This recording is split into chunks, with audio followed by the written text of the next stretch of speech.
కృషి మాది. స్థలమైన ఇల్లైనా ఖచ్చితమైన నమ్మకం మేఘనా కన్స్ట్రక్షన్ అండ్ బిల్డర్స్. మార్కెట్ లో అతి తక్కువ ధరలకే నిర్ణీత సమయంలో 100% వాస్తుతో ఇంజనీర్ల పర్యవేక్షణలో అనుభవజ్ఞులైన తాపీ మేస్త్రీలచే నెంబర్ 1 క్వాలిటీ హౌస్ మెటీరియల్స్ తో మీరు కోరుకునే విధంగా ఇంటి నిర్మాణములు చేపట్టబడును. అన్ని ప్రాంతాల్లో ఇల్లు స్థలాలు అమ్మబడును మరియు కొనబడును. ఇల్లు కట్టుకోదలిచిన వారికి ఇంజనీరింగ్ ప్లాన్ మీరు కోరిన విధంగా ఉచితంగా చేసి ఇవ్వబడును. Proprietor Jampala Prakash. Cell number 9493307777. ఇట్లు మేఘనా కన్సల్టెన్సీ. అదే విధంగా నమస్కారం. టుడే వీచర్ కి స్వాగతం. మందికి ఈ రోజు జగనన్న అమెరికా వెళ్ళాలంటే కూడా పెద్ద చదువులకు కూడా మన జగనన్న హెల్ప్ చేసి అందరికీ కూడా సహాయం చేస్తున్నారు. చిన్న పిల్లలు మొదలుకొని పెద్దవారి వరకు ఎన్నో బెనిఫిట్స్ మనం చూస్తున్నాము మన కళ్ళతో. అదేవిధంగా ఈరోజు మనం అన్ని విషయాల్లో కూడా ప్రతి ఒక్క విషయంలో కూడా ప్రతి కుటుంబంలో కూడా ఇది జరుగుతుంది ఇది చేయటం లేదు అని చెప్పుకునేదానికే లేదు. ముఖ్యంగా ఒక గ్రామానికి వెళ్తే ఆ గ్రామంలో ఒక సచివాలయం, ఒక ఆర్బీకే, ఒక హెల్త్ సెంటర్, అదేవిధంగా ఆ హెల్త్ సెంటర్లో మెడిసిన్స్. ఈరోజు మామూలు ప్రైవేట్ హాస్పిటల్స్లో కూడా మెడిసిన్స్ దొరకటం లేదు. చాలా మంచి మెడిసిన్స్ ఇస్తున్నారు. మేము చూస్తున్నాం, మా ఊర్లో కూడా హాస్పిటల్స్ ఉన్నాయి, మేము వెళ్తున్నాం. ఆ ఇంజెక్షన్స్ కానీ ఆ మెడిసిన్స్ కానీ అన్నీ కూడా మేము చూస్తున్నాం.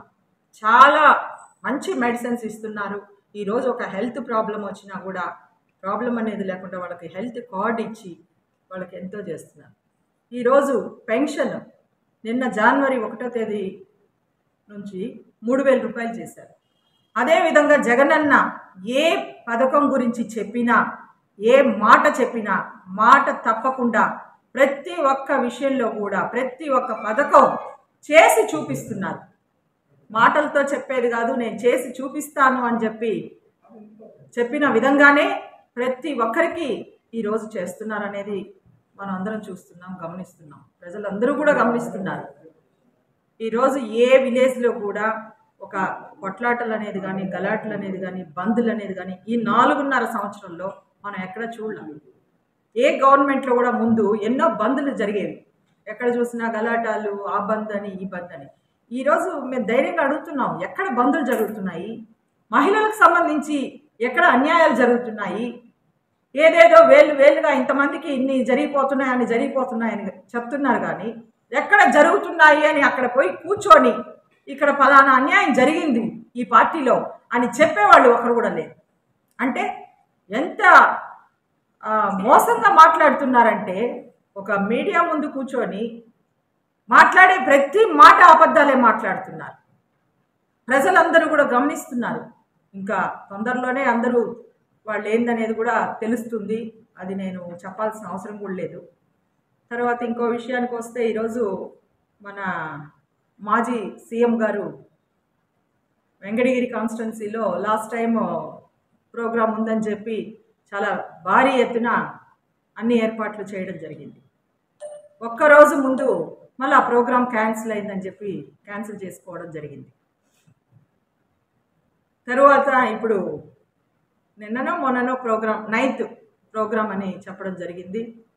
నిన్న ప్రోగ్రాం క్యాన్సిల్ అని చెప్పడం జరిగింది. ఈ విధంగా ఒక చిన్న ప్రోగ్రాం విషయంలోనే మాట చెప్పడం, ఆ కాన్స్టిట్యున్సీకి రాకుండా పోవడం కూడా మాట తప్పడమే అని నేను అనుకుంటున్నా. అంత పెద్ద లెవెల్లో ఉండి అంత పెద్ద లీడరు ఒక ప్రోగ్రాం పెట్టి, ఇక్కడ లీడర్లు కూడా పాపం చాలా కష్టపడ్డారు. తెలుగు తమ్ముళ్ళు అందరూ కూడా చాలా కష్టపడి గ్రౌండ్ తయారు చేసి, జగన్మోహన్ రెడ్డి గారు వచ్చిన గ్రౌండ్లోనే మనం కూడా పెట్టాలా, అంతకంటే ఎక్కువ జనాభాని మనం తీసుకురావాలా అని చెప్పి చాలా కష్టపడ్డారు. ఒక నెల రోజుల నుంచి కూడా కష్టపడినట్టున్నారు. వెహికల్స్ అన్నీ పెట్టి గ్రౌండ్ చేసి జనాల్ని ఎట్లా సమకూర్చాలా అనే విధంగా. అది కూడా చేయలేకపోయారు. ఎందుకంటే మాజీ సీఎం గారి ప్రోగ్రాం క్యాన్సిల్ అయింది. వాళ్ళ కష్టం అంతా కూడా వృధా అయిపోయింది. పాపం చాలా బాధలో ఉన్నారు వాళ్ళందరూ కూడా. ఈరోజు నేను ఒకటే అడుగుతున్నా, ప్రతి ఒక్క విషయంలో కూడా జగన్మోహన్ రెడ్డి గారిని వేలెత్తి చూపిస్తున్నారు కదా. ఈరోజు చంద్రబాబు నాయుడు ఎందుకని వెంకటగిరికి రాలేకపోతున్నారు? కనీసం ఒక క్యాండిడేట్ని అనౌన్స్ చేయలేదు. ఈరోజు వెంకటగిరి కాన్స్టిట్యున్సీలో తెలుగుదేశం క్యాండిడేట్ ఎవరు అనేది అనౌన్స్ చేయలేదు. క్యాండిడేట్ అనౌన్స్ చేయలేకుండా ప్రతిసారి కూడా చంద్రబాబు నాయుడు ఇదే విధంగా ఆశావాదులు అనే వాళ్ళు 4 మంది ఉంటారు, వాళ్ళందరూ కూడా పార్టీ డబ్బులు కడతారు, ప్రోగ్రామ్ చేస్తారు. లాస్ట్ వచ్చే ఒక మనిషి ఆ ఎమ్మెల్యే టికెట్ అనేది చెప్పి ఖర్చు పెట్టుకోకుండా Incoming voice call from BJP on SIM1. Canvas చేసుకుంటారు. అది కూడా ఈ రోజు Incoming voice call గత 20 years from లేదంటే ఎట్లా అనేది కూడా వాళ్ళు ఇంకా నిర్ణయించుకోవాలి, డిసైడ్ చేసుకోవాలి. దానివల్లనే ఈరోజు చంద్రబాబు నాయుడు వచ్చిన ఆ క్యాండిడేట్ ఎవరు అనేది చెప్పాల్సి వస్తుందనేసి నేను అనుకుంటున్నాను. ఈ విధంగా చంద్రబాబు నాయుడు ఉదయగిరి కాన్స్టిట్యున్సీ వచ్చి ఉంటే నిన్న జగనన్న ప్రోగ్రాం ఏ విధంగా జరిగింది, చంద్రబాబు నాయుడు ఏ విధంగా జరిగింది ప్రోగ్రాం అని మరి భయపడేమన్నా రాలేదేమో చేయలేక అని కూడా నేను ఆలోచిస్తున్నా. ఈరోజు ఒక్క మాట అయితే చెప్పగలను, ధైర్యంగా ప్రతి గడప దొక్కి జగనన్నకు ఓటేయండి అని చెప్పగలిగిన ధైర్యం ఒక్క జగన్మోహన్ రెడ్డి పార్టీలో ఉన్న నాయకులకు మాత్రమే ఉంది. అది కూడా మేము ఇంటింటికి వెళ్ళి గడప గడపకు వెళ్ళి మాట్లాడుతున్నప్పుడు ఆ జనాల్లో స్పందన, ఆ మహిళల్లో సంతోషం, ఈరోజు ప్రతి మహిళ సంతోషంగా ఉండాలా, వాళ్ళ ముఖాల్లో చిరునవ్వు చూడాలనే ఒక్క ఉద్దేశంతో జగన్మోహన్ రెడ్డి గారు ఎన్నో పథకాలు తీసుకొని వచ్చి ఎన్నో వేల మహిళల కోసం చేస్తుంటే ఎన్ని మాటలు అనాల్సిన మాటలు అంటున్నారు.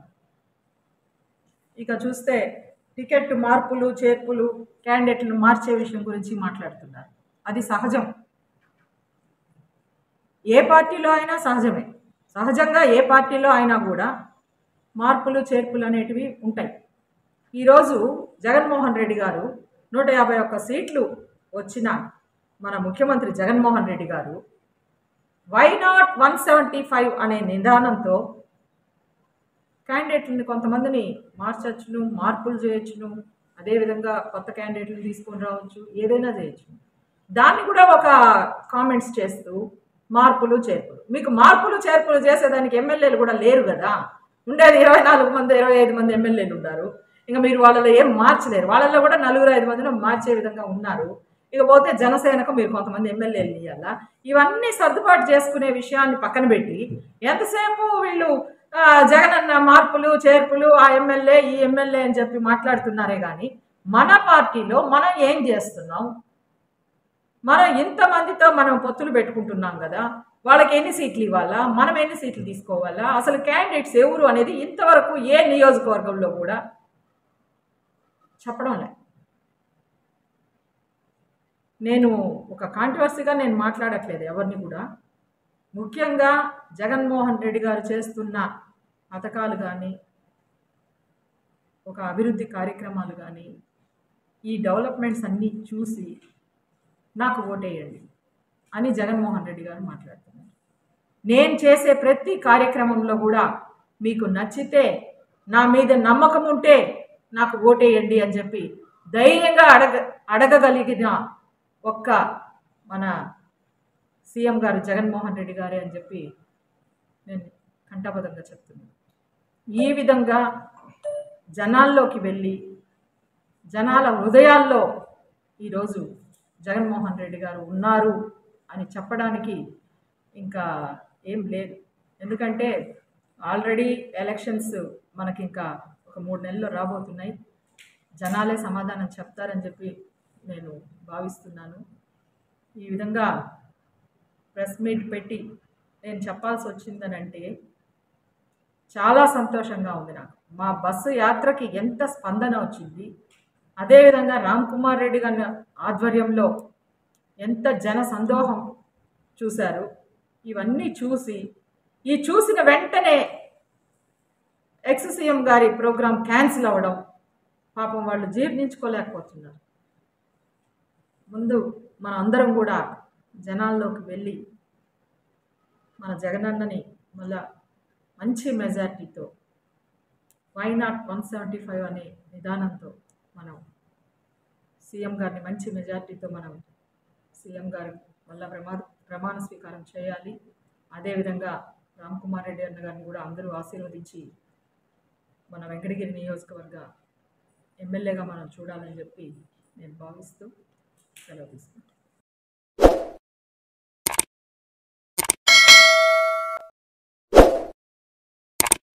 శ్రీవారి real estate marketing private limited వారి సరికొత్త వెంచర్ ఎలైట్ గార్డెన్ సిటీ శరవేగంగా అభివృద్ధి చెందుతున్న ముతుకూరు రోడ్ కాకుపల్లి దగ్గర అన్ని వసతులతో ముస్తాబైన వెంచర్ ఎలైట్ గార్డెన్ సిటీ 100% వాస్తు 100% క్లియర్ డాక్యుమెంట్స్ మరియు టైటిల్ నివాస గృహముల మధ్య గల వెంచర్ మంచినీటి సౌకర్యం ఇరువైపుల ప్లాంటేషన్ మరియు డ్రైనేజీ సౌకర్యం కలదు. ఎడ్యుకేషన్ హబ్ కు అతి దగ్గరలో గల వెంచర్ బ్యాంక్ లోన్ సౌకర్యం కలదు. ఫ్లాట్ కొన్న వెంటనే ఇల్లు నిర్మించుకునే సదవకాశం. బుకింగ్స్ కొరకు సంప్రదించండి. Srivari real estate marketing private limited, Sridhars Krishna towers, 3వ floor, Annamayya circle, mini bypass, Nellore. 4784282986.